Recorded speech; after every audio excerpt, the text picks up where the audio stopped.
Greetings, ladies and gentlemen, and welcome to my prediction for the upcoming death battle between Sub-Zero and Glacius. In this video, I'll give a basic rundown of their backstories, cover their various powers and capabilities, explain why these characters were paired against each other, and then finally give my prediction on who I think is going to win. Let's begin. First is Sub-Zero, aka Kuai Lang. Kuai Lang's life was pretty much ruined from day one. In the bleak realm of Outworld, there used to be a race of people known as the Cryomancers. These folk are human in appearance, but they have the distinct difference of being able to control and manipulate ice. Now that sounds cool and all, but the evil ruler of Outworld, Shao Kahn, wasn't a fan of the Cryomancers, and, as such, ordered their extermination. This resulted in almost all of them being destroyed, with only a few managing to survive. Among the survivors were Kuai Lang and his older brother Bihan. Unfortunately, this was only the beginning of their problems. At a very young age, the two brothers were stolen by a powerful clan of ninja assassins known as the Lin Kuei, who raised the boys to be cold-blooded killers. Pun thoroughly intended. And somewhere along the way, Kuai Lang's older brother, Bihan, took up the name of Sub-Zero. However, Bihan's tenure as Sub-Zero would turn out to be short-lived. You see, unlike his younger sibling, Bihan was a lot more prone to murdering unnecessarily, and this resulted in him killing a ninja from a rival clan called Scorpion. Scorpion was then resurrected as an unstoppable Hellfire skeleton who then literally dragged Bihan to hell before incinerating him. Bihan would also later be resurrected as an evil phantom, but regardless, his time as Sub-Zero was over. Luckily, Kuai Lang, in honor of his brother, took up the title of Sub-Zero. However, if his brother being murdered wasn't enough to deal with, Sub-Zero then had to deal with the fact that the leader of his clan had decided that he should turn all of his ninjas into cyborgs. Sub-Zero wasn't down with the notion of being turned into a soulless, enslaved robotic abomination, so he ditched the Lin Kuei. This forced him to live a life on the run, ever fearful of his former comrades catching him and converting him into a cyborg. Sub-Zero would eventually go on to found his own Lin Kuei, with the intent of it being a force for good, but then a large swath of his new clan were murdered by the evil phantom version of Bihan, called Noob Saibot. This would cause a chain of events that resulted in Sub-Zero fighting at the Battle of Armageddon. This was a massive battle between basically everyone in all of Mortal Kombat, and unfortunately, this also resulted in everyone dying, including Sub-Zero. Luckily, or unluckily, depending on how you look at it, Raiden, the God of Thunder, survived the conflict, and he used his powers to send a message back in time to himself, telling him to make different choices so that Armageddon wouldn't come about. This effectively reset the timeline to a point just before Bihan was originally killed. Now you'd think this would be good for Sub-Zero since he died in the original timeline, but it turns out it really wasn't. Bihan still ends up being incinerated, and thanks to Raiden's meddling, Sub-Zero gets hand-delivered to the cyborgs of the Lin Kuei, resulting in him being turned into a robotic slave known as Cyber Sub-Zero. He would eventually be granted freedom when the good guys managed to delete the slave protocols in his head, but his freedom would be short-lived, as shortly thereafter he was murdered by Queen Sindel, who just so happened to be Shao Kahn's wife. You'd think this would be the end of Sub-Zero's misery, but no. He was then resurrected and magically enslaved by an evil sorcerer called Quan Chi. Sometime after that, he was freed and fully resurrected by Raiden, but because Raiden is just the worst, he gave Sub-Zero a magic dagger that would cause him to be possessed by an evil blood god. Only after being freed from that would Sub-Zero finally be able to get his life back on track. He would then go on to destroy the remnants of the old cyborg Lin Kuei before founding his own Lin Kuei with the intent of it being a force for good. Again. Sub-Zero would serve as its Grand Master for several decades, all the way up to the present. Now, that's the general overview of Sub-Zero's long, sad story, but before we get into what he can do, I'd like to just speed read all of the awful stuff that happened to Sub-Zero because it's kinda morbidly hilarious.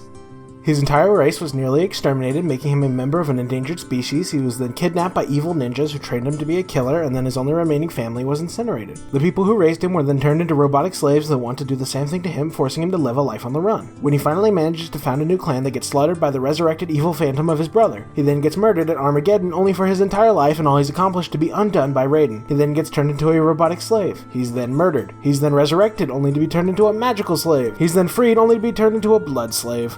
Sub-Zero has the worst life ever. Now for what he can do in combat. Full disclosure, I will not be looking at anything done by Cyber Sub-Zero since that is effectively an entirely separate character with its own abilities, and Sub-Zero no longer has access to those abilities, so there's no point. Just letting you know. Back to the script. As a ninja, Sub-Zero has been trained in the art of stealth and assassination. In addition, he is highly skilled in Dragon Kung Fu and Shotokan, a form of karate. He also has a number of superhuman attributes. He is strong enough to rip metal cyborgs in half with his bare hands, and his reaction speed / agility are impressive enough that he can dodge an oncoming missile. He is also extra durable, as he has tanked hits from the likes of Scorpion, who is strong enough to break metal anvils with a single chop. But for sure, Sub-Zero's greatest asset is his ice powers. He can transform the moisture in the air into ice, and from there he utilizes that ice for a variety of different attacks and techniques. His most infamous attack being his Ice Blast, in which he launches a projectile of ice at his foe, and if it connects, it will freeze them solid. Or, to be more precise, it coats them in a layer of ice that holds them in place. This leaves them wide open for Sub-Zero to land a combo. It's worth noting that victims of this technique can break free pretty easily with a few moments of struggling, and if Sub-Zero attacks them, that will also break the ice. Nonetheless, it gives Sub-Zero all the time he needs to get in some damage. It's important to understand the exact nature of Sub-Zero's method of freezing foes because the majority of his battle strategy focuses on tricking enemies into getting frozen so as to make an opening for him to deal some damage. Outside of Ice Blast, Sub-Zero can freeze foes just by touching them, or he can create an ice clone. This technique leaves an icy statue of Sub-Zero in his most recent position, and if an enemy touches the ice clone, they will be frozen. Weirdly enough, if he creates an ice clone while mid-air, the clone will just levitate in the position it was spawned at, defying all laws of gravity. These clones can be used to block projectiles, however they will collapse after one hit. Or, if he so chooses, Sub-Zero can just throw the clone at the enemy as a projectile, although doing so will not cause the foe to be frozen. A variant Sub-Zero has on his Ice Blast is that he can fire his ice into an icy portal above his head, and the pair to that portal appears underneath the foe's feet. Thus, if they do not move, they will be frozen. This can catch enemies off guard, although it leaves Sub-Zero wide open if he misses. Lastly, he has two defensive freezing techniques. The first is his Barrier of Frost, in which he makes a shield out of ice. This shield only lasts a brief moment, but while it is present, it blocks projectiles and it freezes any foes that melee attack it. The second defensive freezing technique is his Icy Counter, in which Sub-Zero freezes himself, giving his body the properties of an ice clone. Thus, if a foe touches him while in this state, they will be frozen. This is a very risky technique as it relies on Sub-Zero predicting that his foe is about to melee attack him. If they do not, and instead decide to bombard him with projectiles, then Sub-Zero will be unable to dodge because he's frozen. Now that's all of Sub-Zero's means of freezing foes with his standard techniques, but as I said, this is a superficial means of freezing. He can take it up a notch and freeze a foe inside and out, pretty much killing them in the process, but in order to do this, he generally has to charge up his attack, which isn't very practical to do in combat. As such, Sub-Zero typically only uses this as a finisher for when the opponent is already at death's door. Some of his other techniques include blasting the ground to make it slippery for foes, or if the enemy is close enough, he can just freeze their feet to the ground. If he needs to get in close, he can either dash forward with his iconic sliding kick attack, or he can dash into a ramming attack with his cold shoulder ability. However, his most impressive mobility technique is his freezing teleport, which obviously allows him to teleport around the battlefield. The only limitation to this ability is that he has to teleport via surfaces. This means he can neither teleport while mid-air, nor can he teleport to a spot in the air. Sub-Zero can also form weapons out of his ice, including daggers, hammers, and a scepter. But his favorite weapon and his go-to is definitely his Ice Sword, also known as the Kori Blade. Sub-Zero can cover himself in an icy armor to reduce oncoming damage. Sub-Zero can also use his animality to transform into a polar bear to maul people. And his final ability is his Ice Grenade, in which he creates a small icy sphere, embeds it in foes, and then detonates it, blasting them to smithereens. Despite his incredible deadliness, Sub-Zero actually prefers a more defensive fighting style. He utilizes his projectiles and ice clones to litter the battlefield with hazards. He then waits for his opponents to get frozen, or just leave themselves wide open while trying to avoid getting frozen, and then he goes in to deal some damage. This makes Sub-Zero extremely effective against aggressive melee fighters. To look at some of his victories, he has defeated a band of Tarkatan warriors, which are Baraka's race if you've forgotten. He frequently defeats cyborg ninjas like Sector and Cyrax. He does it so often you could argue it's his specialty at this point. He was able to defeat and even freeze Frost, another cryomancer. He was able to beat Ermac, who has powerful telekinesis, and he even managed to defeat Scorpion once. Although that victory is kinda spoiled by the fact that in the other timeline, Sub-Zero lost this fight, which is as good a segue as any to get into Sub-Zero's losses and then his weaknesses. Aside from losing to Scorpion, he has also lost at the hands of Kentaro, a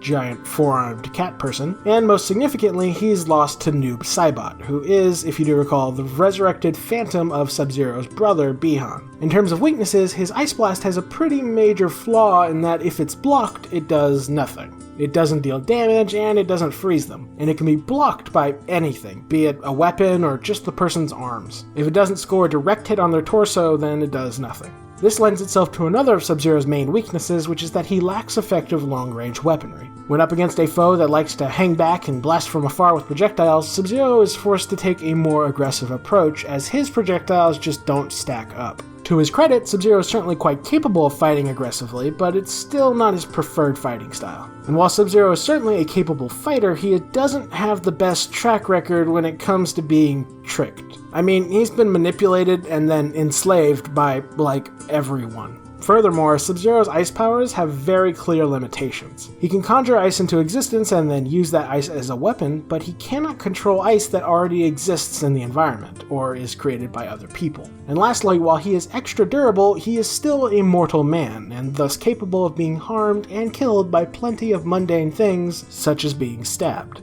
And that's pretty much everything I know about Sub-Zero. On to Glacius. Out among the cosmos, there are many worlds with highly advanced alien life, and these worlds have joined together to form a galactic alliance. This alliance is governed by 88 decrees, and to enforce these decrees, they employ space marshals, and one of these marshals is the entity known as Glacius. Glacius' species is naturally very fragile physically, but they make up for this by possessing incredible mental powers. Not only does this make them highly intelligent, but they're also capable of telepathy and powerful telekinesis. This telekinesis is so impressive that Glacius can manipulate and restructure matter on a molecular level, including the matter in his own body. This makes Glacius a potent shapeshifter, capable of transforming his entire body from a solid into a liquid and back again with ease. In order to protect their rather weak physical forms, Glacius' species construct highly durable bodies or shells around themselves using their telekinesis. The shell is made using whatever material is available in their surroundings, and through this they are able to adapt to any environment. This works well for Glacius as a space marshal, since it means he can chase criminals from planet to planet with ease, no matter how hostile and unsupportive of life they may be. Glacius' story with regards to Earth begins when he detected an ancient distress signal coming from the planet. He approached Earth only to be shot down by some unknown enemy.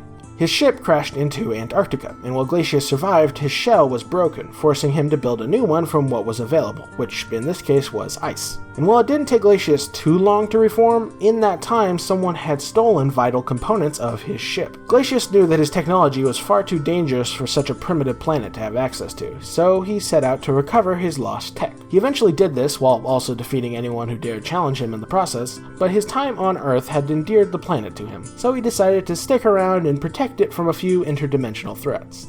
And that's pretty much Glacius' story. Now for what he can do. Glacius is strong enough to uppercut someone 40 feet into the air, and durable enough to survive his spaceship explosively crashing into the planet. He's smart enough to outwit the hyper-intelligent AI known as Arya, and he was able to use his powers faster than Arya could react. And Arya could analyze the situation, decide upon a strategy, and begin taking action all in 1,000th of a second. Glacius' telekinesis and shapeshifting make him a beast in combat, no matter what range he's fighting at. When fighting from a distance, he can create spiky projectiles from the moisture in the air that he launches at his opponents, or he can just warp the ground they're standing on and cause it to rise up and impale them. When fighting up close, Glacius can use his shapeshifting to transform his arms into various melee weaponry, which he can attack with at blinding speeds. Glacius' various finishing moves, or no mercies as they're called, allow him to destroy his foes in a variety of horrifying ways. He can freeze foes with his icy breath, turn into an acidic puddle that melts their bodies, or he can trap them inside a bubble made from his own body and then just absorb them into his being. In terms of defense, Glacius can pretty easily avoid attacks by melting into a puddle, and he can even follow up on this with a powerful uppercut as he rises back up into a solid form.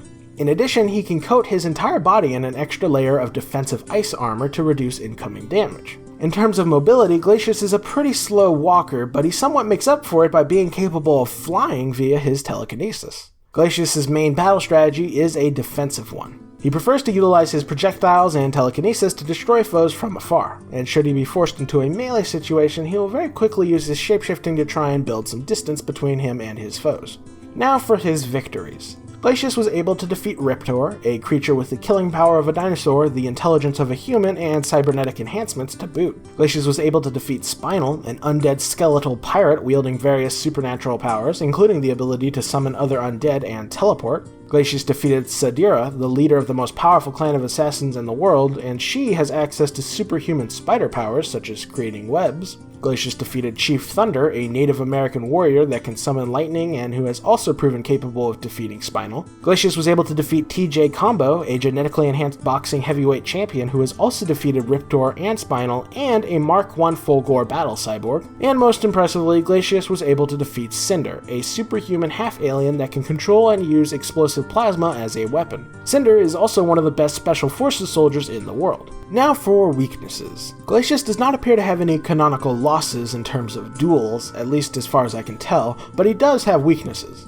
While his raw power is impressive, his fighting style lacks the finesse of one trained in martial arts. This plays into another one of his weaknesses, which is that Glacius prefers ranged combat. Therefore, if someone with superior hand-to-hand combat skills were to get in close, they could, theoretically, have an advantage. Another problem is that Glacius also thinks his power is impressive, thus, no matter how dire the circumstances, Glacius is always 100% confident that he can handle it. To his credit, he can, and has, handled everything thrown his way, but that sort of confidence can very easily become hubris if he isn't careful. And last but not least, Glacius may be able to attack fast, but he cannot walk fast. In fact, he has some of the slowest movement speed of the entire Killer Instinct cast. And that's just about everything I know about these characters. Before I give my prediction on who will win, here are the reasons for pairing these two against each other. Both are from fighting games, both use ice as a weapon, both are very noble warriors, both travel between worlds, both prefer a defensive fighting style, there are several versions of both characters, and both characters have several timelines and continuities that I had to look over. Alright, now for my prediction. I think the winner of this death battle will be Glacius. This was the fourth match that I have thoroughly researched and analyzed, and of those matches, this was easily the most difficult to decide a winner for. When looking at their base stats, they are dead even. Sub-Zero ripping cyborgs in half demonstrates he has the superior strength, but the fact that Glacius' shell has only ever been seriously damaged from an explosive crash from space shows that he has the edge in durability. Sub-Zero can move faster, whereas Glacius can attack faster. In terms of defense, Glacius has more options thanks to his shapeshifting, but Sub-Zero generally has an easier time handling projectiles. Glacius has more deadly ranged combat, whereas Sub-Zero has more skill in hand-to-hand combat. And while Sub-Zero can teleport, Glacius can fly. Of the matches I've looked into, this is the first one that didn't have a clear winner in terms of base stats. With the other three fights, there was always a character that came out ahead in their base stats, and that character won all of those death battles. But this time, I don't have the luxury of one character being leagues more powerful than the other. And when the base stats don't provide an answer, one must look at both the smaller picture and the bigger picture to find a winner. The smaller picture consists of looking at the details, and when you look at the details of how these characters' powers work, it becomes evident that Glacius is superior. Sub-Zero has cryokinesis, the ability to manipulate ice, whereas Glacius has telekinesis, the ability to manipulate matter. That detail by itself shows that Glacius has the edge in versatility, but Glacius also has the edge in terms of the scope of his abilities. Sub-Zero can only manipulate the ice that he himself creates, whereas Glacius has a high degree of control over all matter in his vicinity, including the matter composing his own body. This shows that Glacius' powers are just straight up better than Sub-Zero's. Another highly significant detail is the speed of Glacius' powers. He was able to attack faster than Arya could react, and Arya can analyze a situation, come up with a strategy, and begin enacting that strategy all within 1,000th of a second. That means Arya can react hundreds if not thousands of times faster than an ordinary human, and Glacius was still too fast for her. If even Arya couldn't dodge Glacius' attacks, then Sub-Zero stands no chance. Then there's the matter of the effectiveness of their abilities on each other. Being a Cryomancer does not grant Sub-Zero any immunity to ice-based attacks, as demonstrated by the fact that he was able to freeze Frost. By contrast, Glacius' anatomy makes it highly unlikely that Sub-Zero could freeze him. Upon crashing into Antarctica, the coldest place on Earth, the very first thing he did was grab some Antarctic ice and build a new body out of it. This demonstrates that the cold does nothing to Glacius. Furthermore, his body being made of ice does no favors for Sub-Zero. What's he gonna do? Freeze the ice? That doesn't seem like it would work. Not to mention, all Sub-Zero's powers do is coat the enemy in an extra layer of ice, which is something Glacius already does to himself when he wants to boost his defenses. And even if Sub-Zero's freezing somehow inhibited Glacius' movement, his telekinesis is such that he can easily change the physical state of both his body and his surroundings, so there is no doubt that Glacius could unfreeze himself. Furthermore, the Aria feat shows that Glacius can use his powers faster than anyone can react, which means that even if Sub-Zero managed to freeze Glacius, he can undo it so fast that Sub-Zero would be unable to take advantage of it. This means that Sub-Zero's freezing technique, the cornerstone of his battle strategy, is rendered useless against Glacius. To make matters worse, Glacius is telepathic. Sub-Zero has no experience with and no means of dealing with someone who can read his mind.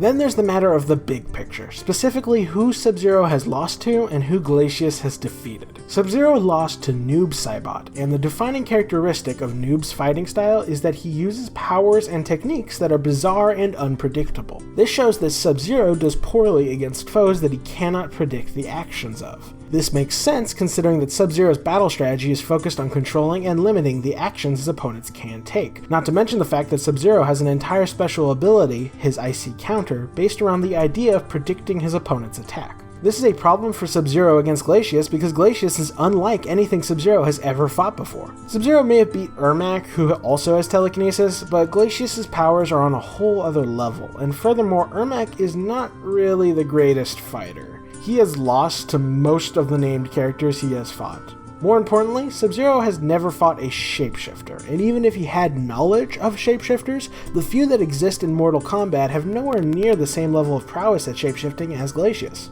Furthermore, Sub-Zero has no experience fighting anyone that is immune to his freezing techniques. Every foe that Sub-Zero has ever fought has been susceptible to being frozen, so Glacius will be his very first enemy that isn't affected by it, which is not something Sub-Zero is prepared for. As such, Glacius' vast telekinetic power, shapeshifting, and immunity to freezing make him an extremely unpredictable foe for Sub-Zero, which puts him at a major disadvantage. Then there's the fact that Glacius' various victories demonstrate that he is more than capable of handling someone like Sub-Zero. Glacius defeated Spinal, a supernatural warrior wielding teleportation. He defeated TJ Combo, a skilled hand-to-hand combatant that is strong enough to destroy cyborgs with his bare hands. And he defeated Cinder, a powerful elemental warrior that is also highly skilled in hand-to-hand combat. But truly, in deciding this entire matchup, one need look no further than Glacius' victory over Sadira. Sadira had all the advantages that Sub-Zero had and then some. She is also a highly skilled assassin, she is also the head of the most powerful clan of assassins in the world, and she also has superpowers. But unlike Sub-Zero, her powers actually worked on Glacius. But there's more. She had extensive knowledge of Glacius before fighting him, and her specialty is that she only engages a target when she has identified weaknesses that she can exploit. And despite having all these advantages that Sub-Zero does not have, Glacius still beat her. Sub-Zero has less effective superpowers and no knowledge of Glacius or his weaknesses. When you look at it like this, it becomes pretty apparent that Sub-Zero will not beat Glacius. As it stands, I am 62% certain that Glacius is going to win this death battle. And that means we've reached the end of the video. I am very nervous about this death battle. I have never had so much trouble deciding a winner before. While I am confident enough in Glacius that I'm willing to put my money on him, this match is super close.